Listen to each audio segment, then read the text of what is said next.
Pernah nggak sih kalian mikir, kenapa tanah yang di bawahnya ada emas bertonton, tapi rakyat di atasnya masih pusing mikirin harga beras naik?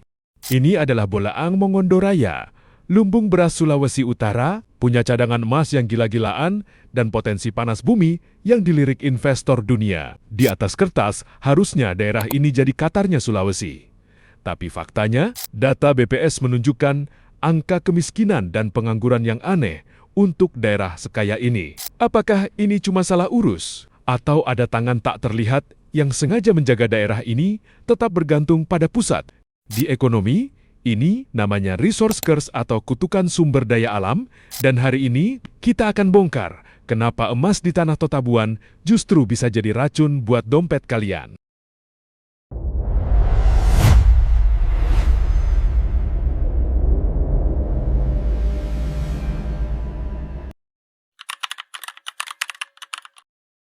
Sejarah itu nggak berulang, tapi dia punya rima. Pola ini sebenarnya udah terjadi sejak zaman VOC. Dulu, rempah dan hasil bumi kita dikeruk, dibawa ke Eropa, dan warga lokal cuma dapat upah kuli. Sekarang, bentuknya aja yang beda. Coba lihat sejarah gold rush di berbagai belahan dunia. California 1849 atau Kalimantan tahun 90-an. Polanya sama. Ketika SDA ditemukan, elit lokal dan investor pesta pora, inflasi di daerah itu meroket, harga tanah naik, tapi warga aslinya terpinggirkan karena nggak punya modal dan skill. Di BMR, kita punya sejarah panjang sebagai daerah agraris yang mandiri. Tapi begitu tambang jadi primadona, sektor pertanian mulai ditinggalkan. Anak muda lebih pilih jadi penambang daripada petani. Dan ini adalah awal dari bencana ekonomi jangka panjang yang nggak banyak orang sadari. Oke, mari kita bedah geopolitiknya. Siapa yang sebenarnya bermain catur di sini? Dalam teori ekonomi politik, daerah kaya SDA seringkali jadi sapi perah. Uangnya lari kemana? Pemerintah pusat.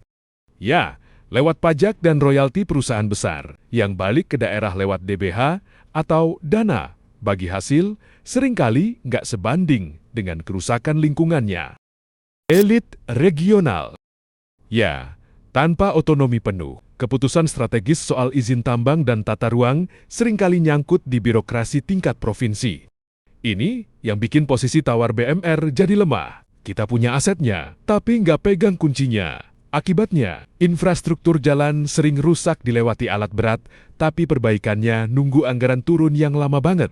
Ini bukan soal benci pemerintah ya, ini soal matematika. Selama BMR cuma jadi pemasok bahan mentah, dan bukan pemilik regulasi, uang itu akan terus mengalir keluar.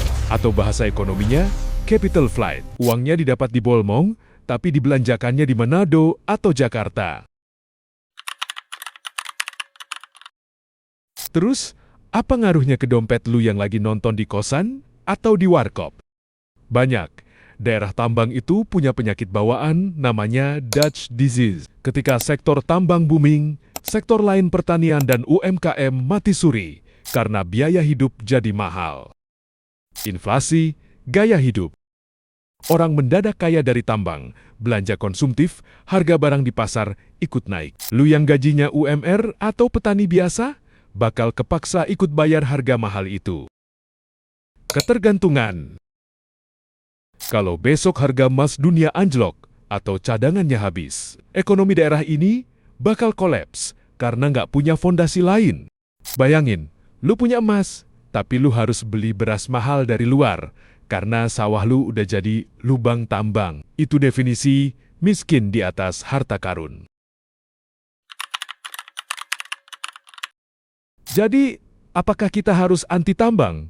Enggak juga, itu rezeki Tuhan buat tanah Totabuan. Tapi, kita harus sadar posisi. Solusinya bukan cuma teriak-teriak minta pemekaran provinsi, walaupun itu penting buat kontrol regulasi. Tapi solusinya ada di human capital, alias otak kita.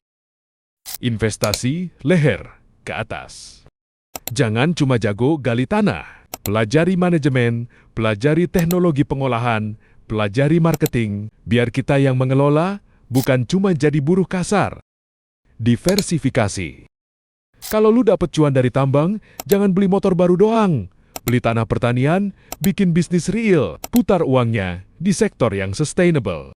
Kutukan SDA itu nyata, tapi bisa dipatahkan. Negara kayak Norwegia bisa kaya dari minyak, karena mereka pintar ngaturnya. BMR juga bisa, asal kita nggak silau sama emas sesaat.